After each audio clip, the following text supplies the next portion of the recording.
All right, you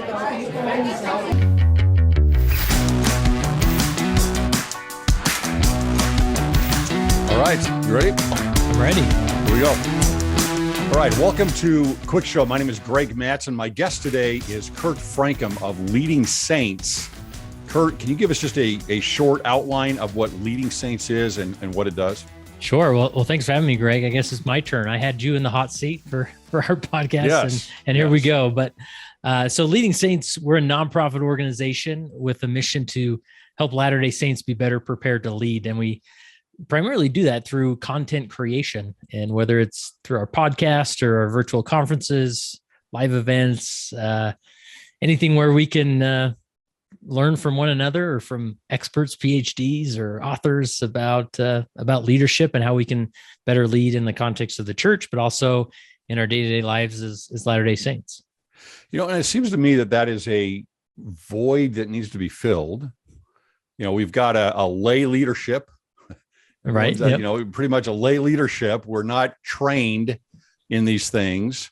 And there are certainly, outlines and a framework given to us through the church manuals and things like that. But as far as really developing leadership talent and skills, we don't really have much of a focus on that. So you kind of fill that gap.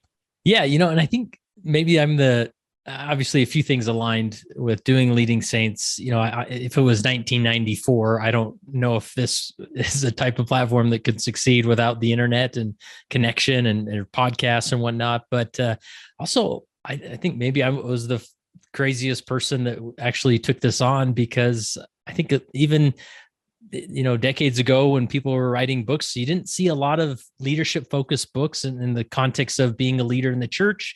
And people have sort of been afraid of it. Like it's sort of this sacred niche of, I'll write 5 books about the atonement of Jesus Christ, but I don't know if I feel comfortable writing a book about church leadership because, what right do I have, talking to that audience? And so I think maybe I've been the person that's crazy enough to actually start something like this, but the response to it, people are just hungry for, these lay leaders especially are just hungry for any content dialogue related to leading in the church. Because, as we're asked to do these callings and roles, we want to do a good job. We don't want to offend people or say the wrong thing or, handle something, in a way that's less effective. So, we're looking for more information, just like we do when we study the Old Testament. We want that's a tough book of scripture, right? So we want to have some resources to turn to maybe gain a deeper understanding related to that, so that we can learn better and it'll bless our lives.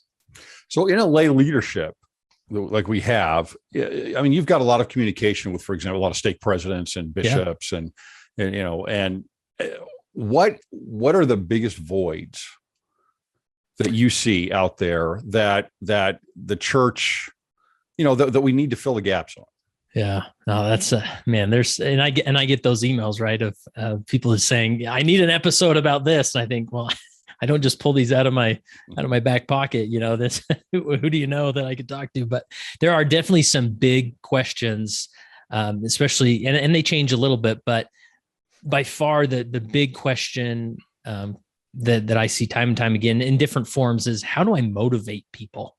And this is such an interesting dynamic in our faith tradition is, we all have jobs, we have extracurricular activities and family responsibilities. And then comes Sunday, with our callings or whatever it is. And we're sort of expected to engage the hearts and minds of those in the room and get them to minister and get them to go to the service assignment and do so in a way that they're happy about. And so, and that doesn't always happen. Like this week, I got an email from a Relief Society president. Just, you could tell she was almost pulling her hair out through the email of, ministering is not that hard, but these sisters will not do it. And you could hear it in her words, at least this is sort of what I projected onto it, where there's just so much self-judgment there. Like, no, I'm the leader and my group is not succeeding. It sort of reflects on them, or they allow it to. And my heart just breaks for those leaders, because these are tough dynamics, right? So one big void is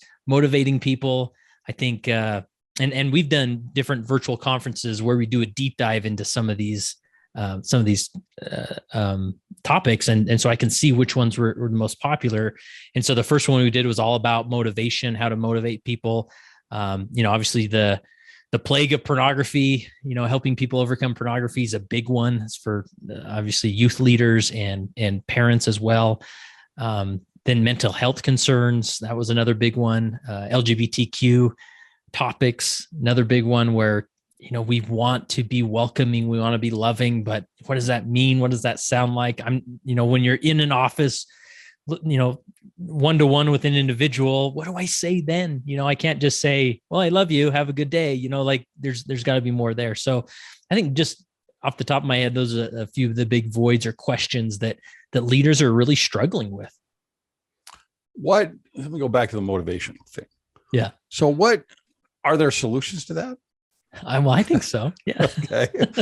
and not that I've cracked the code by any means. It was interesting. I had this, for years and years, I was gathering different resources and thoughts and interviews related to home teaching and visiting teaching. And I sort of had in my mind that I was going to write this book about home and visiting teaching and the motivational factors that go into that.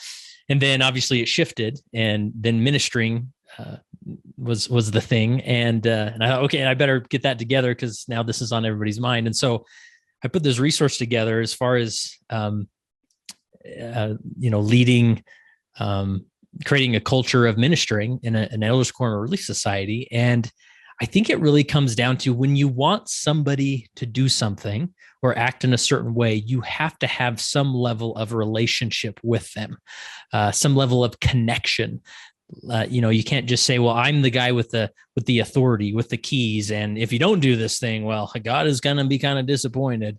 Like that just will not engage the hearts and minds of those that one leads. And so to form a relationship, a connection with that individual, and ministering creates a great model to do that through these ministering interviews. And probably the one thing that most of my audience disagree with me on is I believe, like, in an elders quorum president should do all the ministering interviews himself. And that's the only thing he should do, because through that model and through that method, you're connecting with people. They see the same leader in front of them. It's their elders quorum president. And then when they walk in on Sunday to that elders quorum, they think, oh, there's my elders quorum president. He knows me. He sat with me.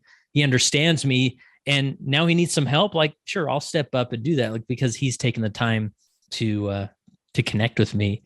And just like, young missionaries, they meet with their mission president every 6 weeks or so.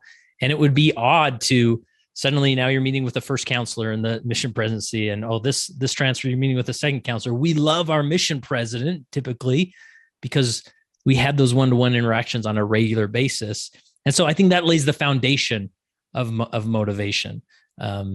To then you actually have a group that will at least consider what it is you're asking, rather than these passive aggressive, guilt trips or whatnot that seem to just never work. Yeah. So relationships, right? Yeah. I mean, it's, again, I think that's such a big part of it is when you have relationships, things completely change.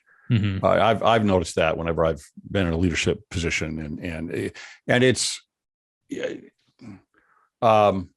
again, I think I brought this up in the interview with you, is it gives me the motivation more when I have a relationship with someone, when I know someone, on my end. Right. So if I know who they are, I can care more.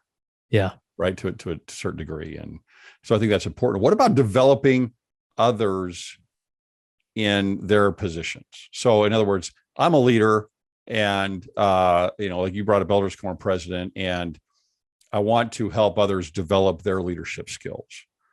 Is Leading Saints the resource for that?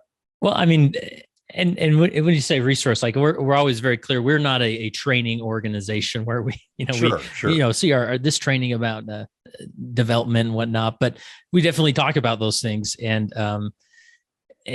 talk about, what does delegation even look like? And with developing other people, I had such a blessing in my life where I was in an inner city area served in a bishopric at the age of 25 for a couple of years. Then I was the high priest group leader for a couple of years. And then I got called as the bishop at the age of 28. And it wasn't because I was this shining star in this congregation of men that rose to the top. It was, listen, we got maybe 2 names on the list of possibilities, and let's go with Kurt Francom because he may not burn the place down, in a week or two. But that experience with considering all the things, that experience of having such an experience that was way above anything I felt capable of doing is now, as a 40-year-old, is blessing my life. When I show up to church, I'm a different kind of member because I had that experience. And so I sometimes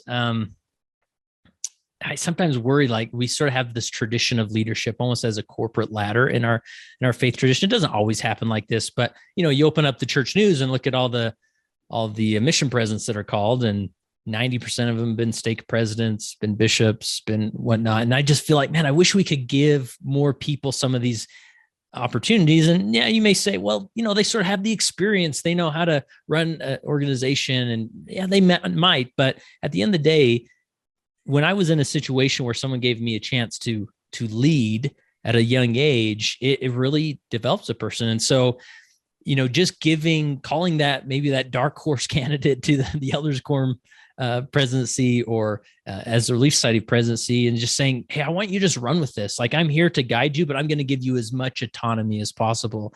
And that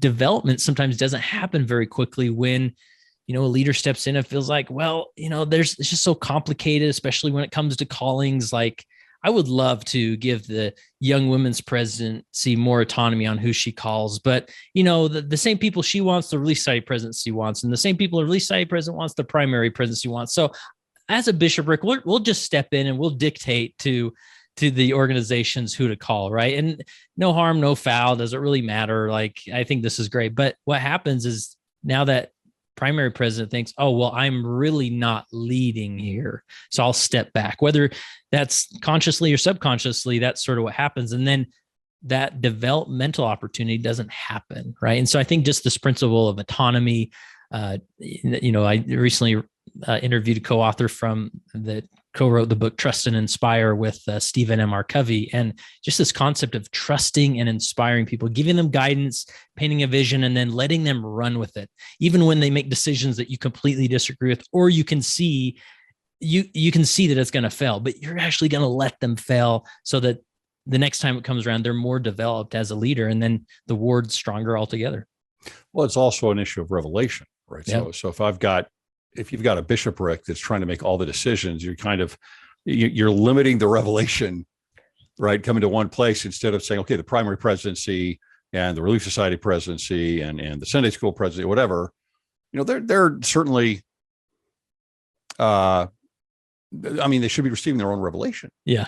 Right. Who am I going to call? Where am I going to go with this? And it's not just a matter of the chessboard for the bishopric on maybe moving everyone around. I remember when I was in a bishopric several years ago, I had a primary president, and it was fabulous. She was fabulous because she always took the initiative on, I need this, we need this, or at least, what do you think of this? Yeah. Right. What can we do here? And, and it was, and she was that way with everything, but it was nice because I wanted her revelation, right? I wanted to know what she thought about this. And she obviously had the ear to the ground on the organization and what the real needs were for those specific children or for the teachers or anything else. So it's nice to get it from the other end and have them have that initiative. We ended up with she came to me about the Cub Scout. We don't have that anymore, but the Cub back Scout, in the day. the Cub Scout leader. And she said, what about, and she had the name of a guy that was a non-member, but married to a member of the ward. And she had prayed about it. She had really gone over it, and she brought it to the bishopric, and it was a wonderful thing. And he ended up getting baptized 6 months later because he was involved more, and it was an activity. But that's her revelation, right? That she made the difference with that. Yeah, and I'll be the first to admit that like these processes can get really messy. And I hear all the time, and it's usually a primary president or early site president who's saying, you know what, I've given my bishopric 6 different names, and they keep coming back saying, well, with excuses why that won't work. And I finally just look at them and say, great, then you pick, right? And I realize there's going to be some messiness here, and you think, we can't give all the autonomy there, and because what if who they want is who the young women's presidency want. And I get that. To me, that bishopric should be sort of the traffic cop, right? That's bringing the parties together and saying, okay, what is in the best interest of all parties concerned, and maybe there is a time for a change, but what should we do? And then maybe, you may have to make an executive decision, but people want to be heard, and they don't want to just be dismissed with a text message of saying, oh, that won't work. Come give us 3 different names, or, and then we'll make the final call. But inviting people and creating that space where people feel like, my voice is heard here. My revelation is respected. Do I really have authority in these positions? And do I actually feel that way? So, you talked about giving other people a chance to lead. Mm-hmm. I've seen both ends of that spectrum that you kind of brought up, right? It's like, what is it? The same 10 people or whatever we talk about. Yep. Or giving, and then others that went all the way the other end, and there were problems because there was too much, maybe there weren't people that had experience on that end. But, I was reading the manual today, who does that? Come on, Greg. And, in my spare time here, but it was interesting because I read this, and what's really interesting about the manual is it really actually goes over a great outline of the purpose of the church and the plan of salvation. I was just kind of going from the so-called 30,000 foot level on each of the sections and going through it anyway. But one thing it said in terms of leadership, it says, quote, as we come into Christ and help others do the same, we participate in God's work of salvation and exaltation. This work is guided by the 2 great commandments: to love God and to love our neighbors. So, one of the unique things about faith leadership, if you will, outside of what you might get in business, say, for example, or the military in leadership, is that mix and that focus of salvation, right? And of those two commandments. Do you see certain principles that come from, say, a secular background of, business, for example, that come in and are better than others in the church, that mix? There's a better synthesis with principles of faith? Yeah, definitely. And I think the mistake that's often made is, I'll hear a lot of people respond to leading saints and the content we produce is sort of like, well, wait a minute, like, why do we need this supplemental perspective or content when we have handbooks in the scriptures? And in any realm, I mean, we could even say that with studying doctrine or other things. And so I see a lot of leaders err on the other side of thinking like, if it has any hint of business leadership, like I must reject it wholeheartedly. Like, and we just have to rely completely 100% on the spirit of revelation and promptings that we get. When I think like, man, don't we learn of the inspiration that's happening on all levels amongst God's children, right? If a college professor is inspired to go do a research study about the best practices of running a meeting, maybe we should take a closer look at some of those things and see how they fit. Now, one thing that we have sort of these 4 pillars of leading saints, and the last one is we celebrate priesthood keys. And what I mean by that is we may find 100 research studies that say do A, B, C, and if you decide to do D, E, F, then and you feel that inspiration and direction, by all means, like, do that.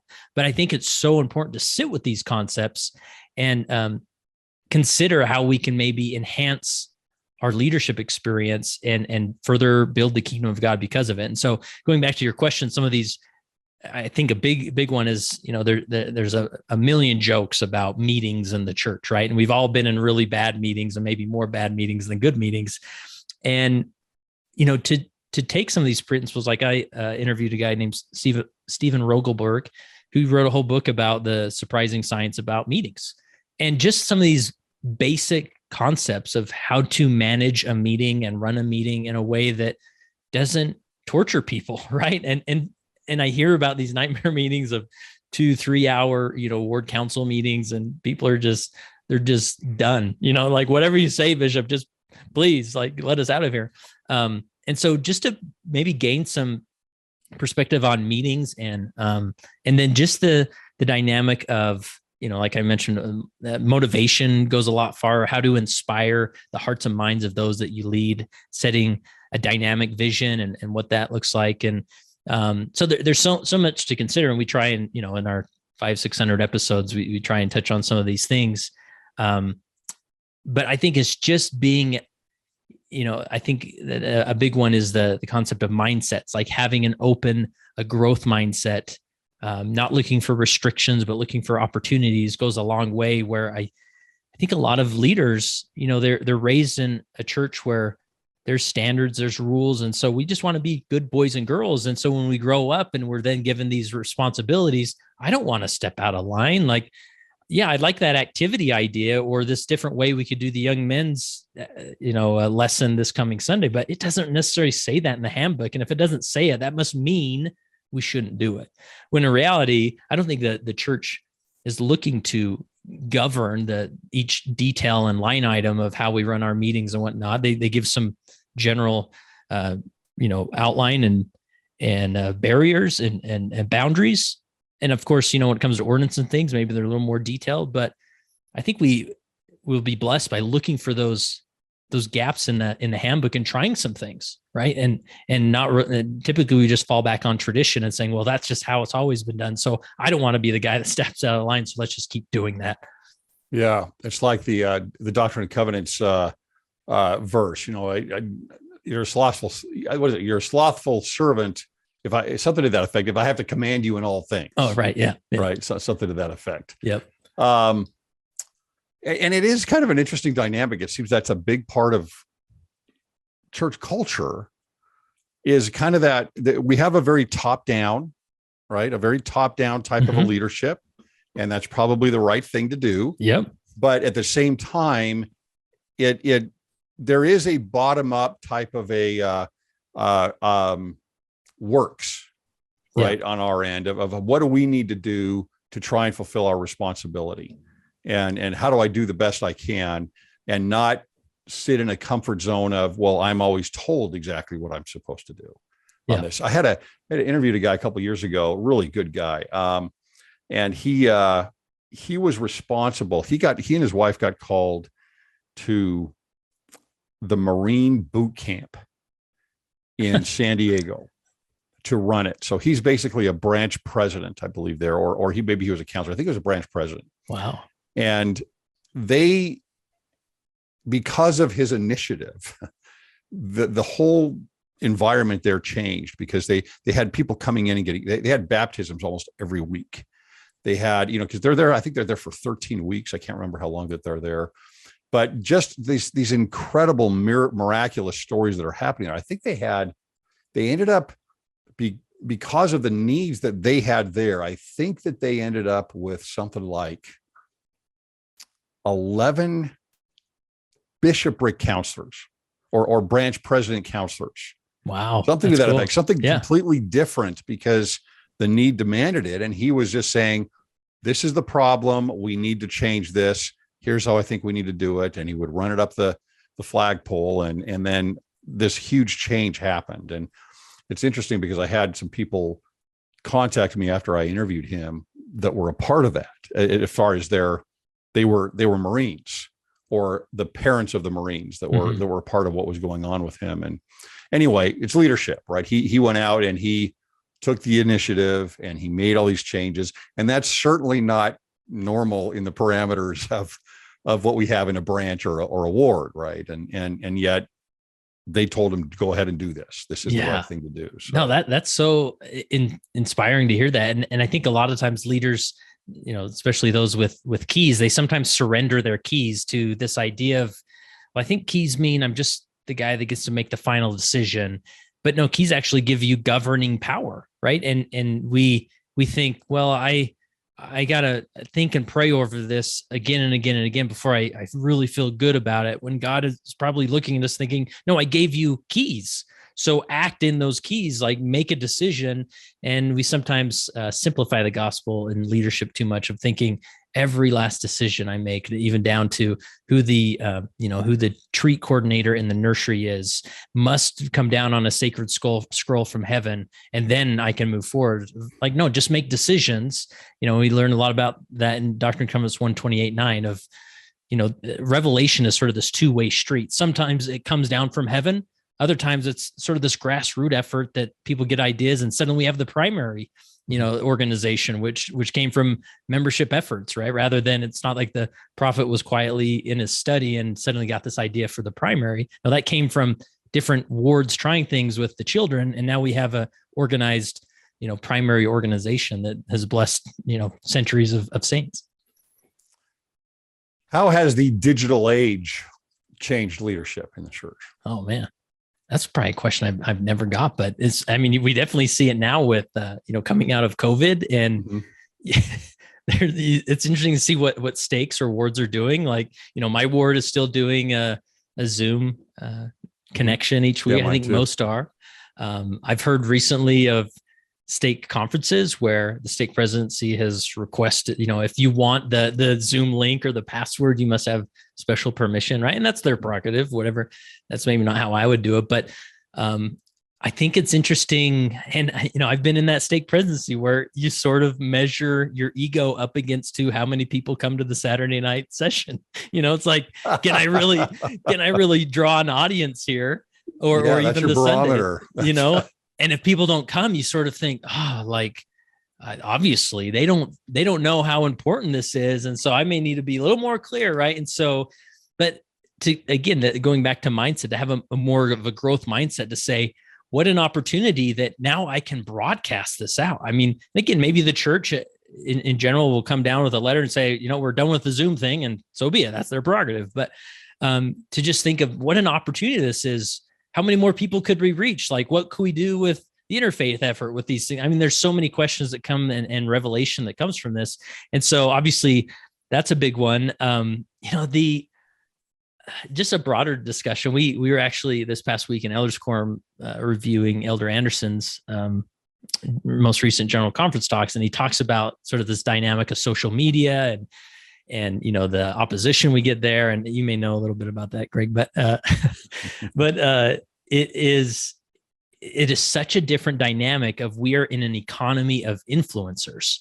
Now, we've had 15 phenomenal influencers for decades in our faith tradition, and every 6 months we'd sort of look towards conference to draw upon the influence, and that was sort of up to par with the other people that could have an influence. But now it's like a daily thing, right? And so you see the shift of people looking for leadership, maybe outside the context of the church, in influential voices or platforms and whatnot. And that's something we're always trying to gauge as leading saints. We never, as long as I am the executive director of this organization, I never want to position our organization as sort of the guru of leadership, or we have all the answers. We're just one more resource, right? And so, but some, I think, see this an opportunity for an audience and capture that. And then suddenly leaders at church have people maybe leaving the church or questioning in new and dynamic ways that they're not prepared for. And they don't know what to do other than say, don't listen to those voices. But I mean, the momentum of this influencer economy that we're in, and that is, I mean, it's going down the tracks, and we can't stop this. Right. And so, and I think that, and I don't know, I have no perspective as far as what's happening in the walls of the church organization or as how they're approaching this, but it is interesting to see. I think the number one shift that's happened in the context of leadership in the church is we live in an influencer economy that has so many voices that people are listening to and almost prioritizing above those that have the authority or who are prophets, seers, and revelators. And man, it would be interesting to see how this keeps going. It's interesting to navigate, because I mean, think even about "Come Follow Me," right? We might even talk about this before, but you've got, and I do a "Come Follow Me," and a number of people do "Come Follow Me," and it's like, okay, if that's what you listen to, and you listen to one or two or three, on the positive end of that, people have a better understanding of what they're supposed to be studying that week. Yep. Right. It's like, oh, I actually looked, instead of going in and you're in Sunday school and you're the teacher, and one or two people actually looked at what you're going over that week. And on the negative side of that is it's kind of like, okay, well, are you being pulled in different directions, and how far away are you being pulled from the actual scriptures? And it's just a whole new ball game. It's a whole new thing to navigate. That is, it's like a partaking newly of the tree of knowledge of good and evil. Yeah. Right. It just opens everything up, and it gives you more opportunity, I guess, to use your agency in going through all these things and weeding through it. We sure hope that, we want to make sure people use their agency in the way that we would have them use it. But man, it's tricky when, and it's something I've been thinking about a lot is sort of the efforts that church creates through these programs, right? The Come Follow Me program, or these initiatives where they're trying to sort of give us a model, a framework that hopefully we'll step into and benefit from. But then you sort of give it to the general membership, and we sort of contort it and approach it in ways like, well, why are they? I saw this meme of a funny meme of like somebody going to God and saying, they're starting to drink almond milk. Like, what do we do? Like, we didn't give them almonds to drink almond milk. It's like, well, that's why we gave them cows. I don't know. It's just funny how we sometimes, contort these programs, and now we're using them in ways where I'm sure, as the church put this together with the revelation and whatnot, where they sort of saw like, oh, this is great, a home-centered approach where families are gathering together, analyzing the scriptures. And then what happens is maybe the family's getting together, but they're turning on YouTube and listening to their favorite YouTube voice about Come Follow Me and calling it a day. And we're sometimes miss that, right? Again, necessary. I love the, yours and others out there, but it's difficult to sometimes put these two efforts together, and then we turn everything into a checkbox. It sometimes feels like. Yeah. One of the things that's happening these days is there's like almost this explosion of mental illness. Right. It's like, and you can see on one end, well, there's just more of an awareness. Maybe there are other underlying cultural symptoms that are creating this, but it's definitely in so many ways, it is front and center of some people's lives. And so what is, how do you handle that as a leader in the church? Wow, that's a big question, and one that we really need to take time to sit with and understand. We've tried to create some resources around that. It's interesting, just this mental health crisis that we're in, that it's not just our church's experience, it's everybody, right? And I interview and I've connected with a lot of phenomenal therapists, but if you try and get an appointment with them, I mean, you're out months. If they're even they're turning so many people away. And there are a lot of, other mediocre therapists that are doing their best, but for whatever reason, some just have a higher skill set or ability to help. And so there's this crisis of people looking for help. And it always, a phrase that you hear out there that drives me crazy is like, well, a bishop's not a therapist. I'm like, okay, listen, I don't know one bishop out there who's trying to be a therapist, or I'm sure there's an outlier who thinks like, don't go there, just read your scriptures 3 times more a day or something. I'm sure you can find that guy. But generally speaking, bishops don't want to be therapists unless they're actually therapists. But the reality is it's almost like saying, well, parents aren't therapists, so a child should never go to a parent to talk about life's problems. Like, well, of course they should. That's like the gateway into additional resources. And a church leader can be a phenomenal gateway into additional resources.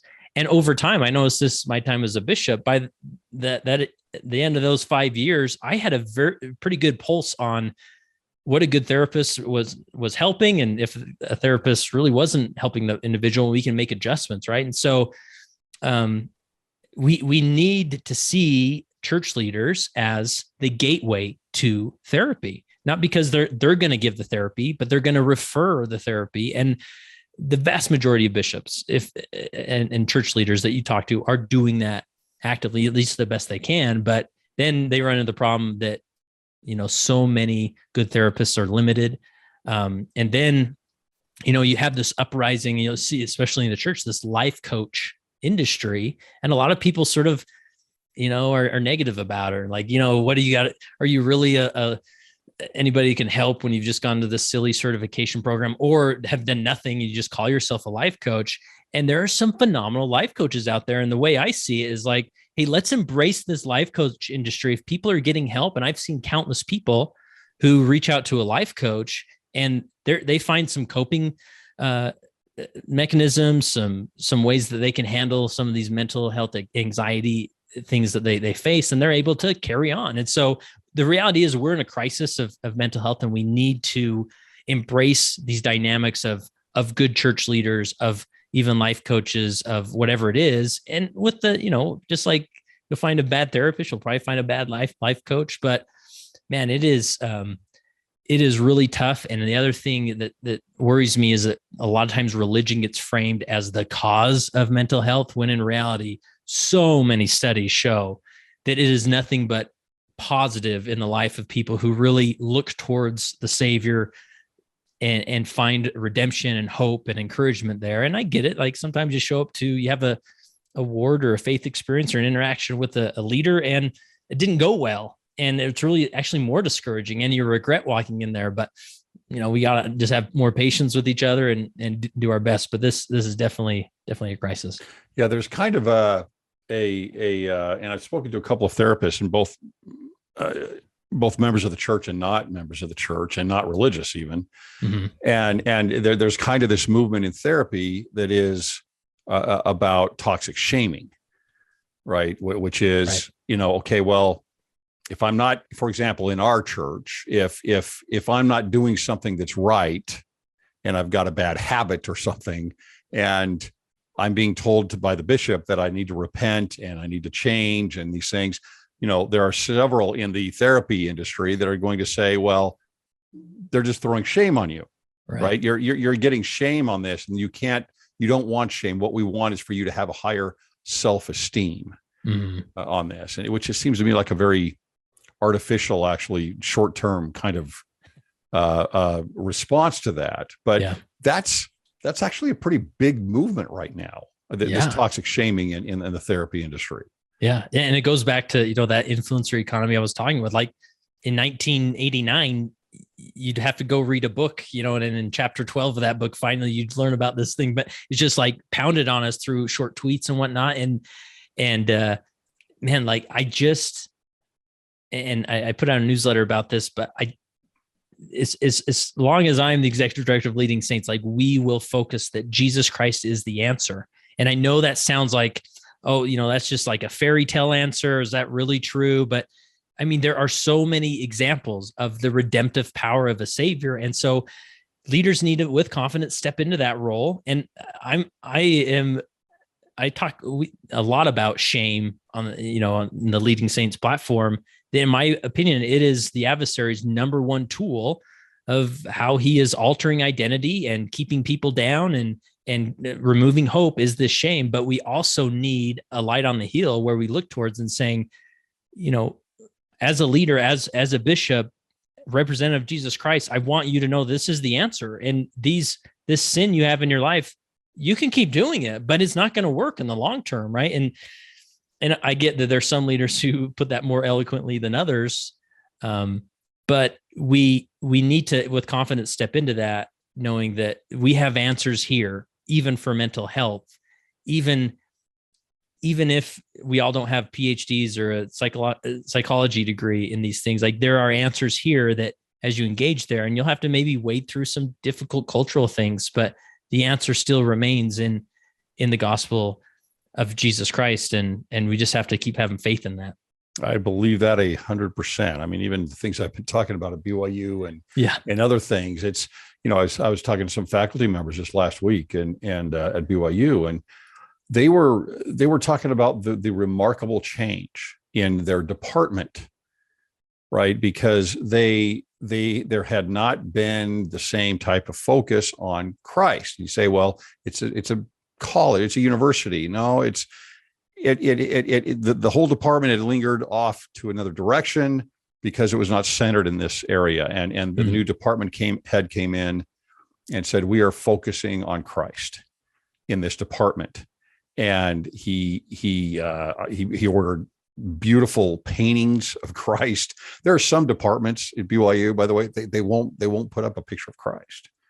It's like, okay, that doesn't make a whole lot of sense to me, right? I mean, what are we centered in?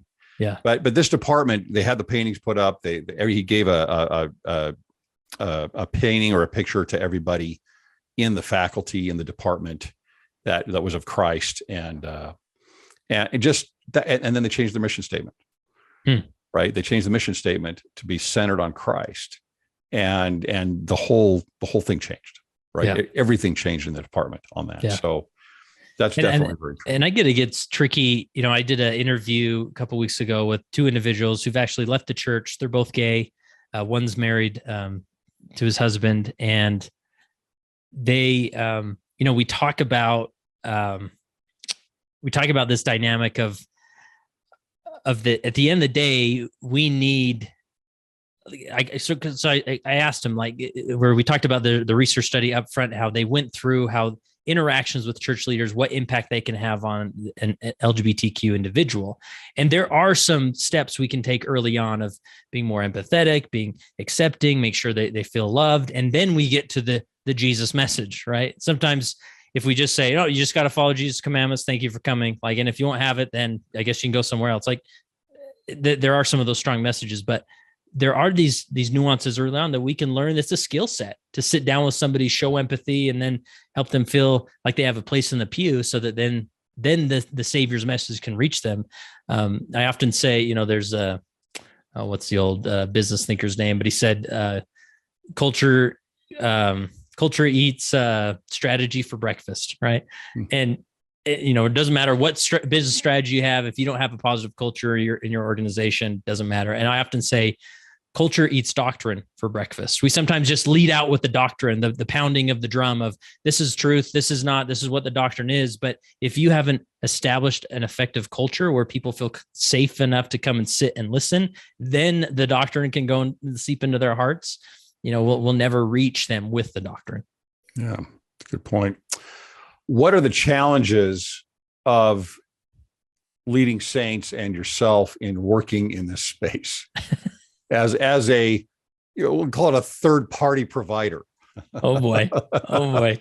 Yeah. So, man, you're really a step behind the curtain here, and I'm willing to talk about it. But it's interesting. I think on the surface, there are some members that, or even leaders that hear about leading saints, they don't quite understand it. And they think, why do we need you? Like, why do we need this third-party organization? We go to our leadership meetings. I have my stake president or my bishop that I can go to or whatever. And they don't realize that there are several third-party organizations, many of which you've talked to, that are trying to help the church in their mission. Like Book of Mormon Central, like FAIR, like North Star. You've interviewed several people at North Star, right? And there are things that these organizations can do, like leading saints, that the church it would have a very difficult time with the PR they deal with. They have a whole correlation department. They want to make sure what's said is representative of their organization. And I can have really difficult conversations, just like I said, with two individuals who are gay and left the church. It was a wonderful conversation. I was blessed by it. They were blessed by it. We left as friends, and there was more to learn there. But sometimes the church just couldn't do that, because then they're asked, the PR of it all, or asked follow-up questions, or that suddenly there's 10 newspaper articles about how they did it wrong or whatnot. And so I have the liberty of stepping into some of these conversations. And at the end of the day, yeah, I'm just a guy in my basement with a podcast, and so be it. And you don't have to listen to anything we say, but at least we're having the dialogue around it. But there is, like I said earlier on, there's a deep tradition that leadership happens in a certain way. There are channels of authority. There are priesthood keys that need to be respected. And every once in a while, there is an individual who misunderstands what we're trying to do with leading saints and blows it out of proportion. I even had communication with 170 who completely misunderstood the mission of leading saints. They thought we were some rogue, training organization that was giving certificates out to bishops or something, and completely misunderstood what leading saints was. I could sort of tell they hadn't spent much time even listening to any content or on the website. And thankfully, through discussion, it was sorted out, and I've gotten, many more messages from general authorities and officers from the church encouraging me on, even to the point after they get released, many of them will sit down and do an interview with me. And that's fun, to hear about their experience now that they're sort of out of that official role. There's a lot of leadership to learn. And so, but there is this, and again, going back to that influencer economy, I see that there are people like me, like you, that need to step into the ring, and we've gotten this encouragement from our general leaders to put your voice out there, have these discussions. That's what got me to start. That's exactly what it was. A 70 that got me to start with this. Yeah. And along the way, you're going to have people misunderstand, that our motives. I get the very, very, maybe I count on one hand how many times I've gotten the whole priestcraft, accusation. And that I think is so bad. That one is that has got to change. That is, it's not even right. It's not even the right term. Yeah. They don't know the definition of priestcraft. And they just feel like I actually heard a few weeks ago, a relative that was the stake president of somebody who listens to leading saints, and this stake president just couldn't get over the idea that leading saints is making money. And I think, the lights have got to turn on, and there's a lot of work to be done and people to pay and microphones that need to work and whatnot. And I just think, have you ever walked into a Deseret Book? They're making money, but look how they're blessing the church. The Deseret Book has blessed the church in so many ways over the years, because they are a for-profit arm, and we're not even a for-profit. I mean, we're a nonprofit, even though, I have a salary and there's people that get paid, but these efforts can still bless the church. And there's sometimes there's that pushback of, the idea of making money, because we're so conditioned to, if the church gives us something, it's just for free. So why are you doing it? And, a lot of our stuff is for free, but it's a tough dynamic. Well, yeah. One example I usually bring up with something like that is even, even going deeper into the Deseret Book example, is the actual book. You go and you buy a book written by a prophet or by a leader of the church. I don't think they're practicing priestcraft when you pay $17 for the book, and buy the book. I mean, the book costs money. It costs money to produce and to distribute and to get out to you, which is a blessing to you. That you're able to receive that. So, yeah. So you've been doing this, I think, for, is it 8 years? So I guess it started in 2010 as sort of a hobby blog. And then I went full-time. The podcast started in 2014. Then I was full-time in 2016.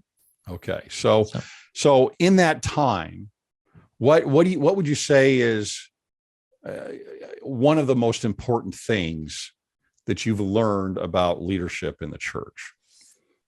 Maybe somebody you interviewed, maybe it was like an aha moment, or, because I would imagine, Kurt, that you have kind of your ear to the ground on, all these different leaders. You're getting feedback from them, and the needs that they have. Is there anything that just was like an aha moment for you? Like, this needs to change, or this is changing, or this is the principle that we need to really focus on? Yeah. I guess the broader topic, which is sort of a buzzword that sometimes doesn't mean anything, but just this idea of culture. I think that's where we try and focus most is culture and shifting culture, developing positive culture. Not, we stay away from the doctrinal stuff, scriptural stuff and whatnot, but and the most dramatic impact you can have on culture is community and connection. And I'm really to the point, like when I go to church, I mean, I'm not there because I'm going to gain some deeper insight doctrinally. I mean, we have great Sunday school teachers and elders quorum teachers, and they give great lessons, but I never walk away like, wow, I learned so much I didn't know before. Or in sacrament meeting, I'm not like, wow, this has been so informative. And sometimes it's, I've young kids, a lot of times it's not a deep, a spiritual experience for me. Obviously the sacrament's important, and I want to renew my covenant there. But when I go to church, I want to stimulate positive community and connection among those. And so I'm constantly reaching out. I want to connect with a person in some little way that I'm sitting next to. I just sat next to a guy that didn't know an elders quorum, found out he's from Colorado Springs, and my niece just got a mission call to Colorado Springs, and we had a connection moment. And then next week when I see him, I'll say, "Hey Grant, how you doing?" It's like, or I forgot your name. Can you remember? I'm going to ask you 5 more times, right? And that person feels like I'm seen here. I have a purpose here. I'm part of something here, and maybe I'll come back next week. And if we can get people to come back enough times, and where they feel comfort and safety in that pew, at some point they will have an interaction with the divine, with the Savior Jesus Christ, that will change them forever. And so if we can become just obsessed as leaders with this concept of connection and community, like the rest of the stuff will take care of itself. The canning assignments, the ministering, the lessons on at church on Sundays, is when we become connected and form a strong community, suddenly vulnerability comes out. Suddenly people have a deeper desire to repent and turn to Jesus. And so that to me is maybe a broad answer, but man, I wish leaders just hyper focus on learning everything they could about those things. Of course, along with the scripture and the doctrine of those things, because that will establish a culture that can stimulate a remarkable experience and bring people to Jesus Christ. I think that is spot on. I really do. I think that's a great response. Kurt, thank you so much for your time and for coming on to the podcast. Where can people find you?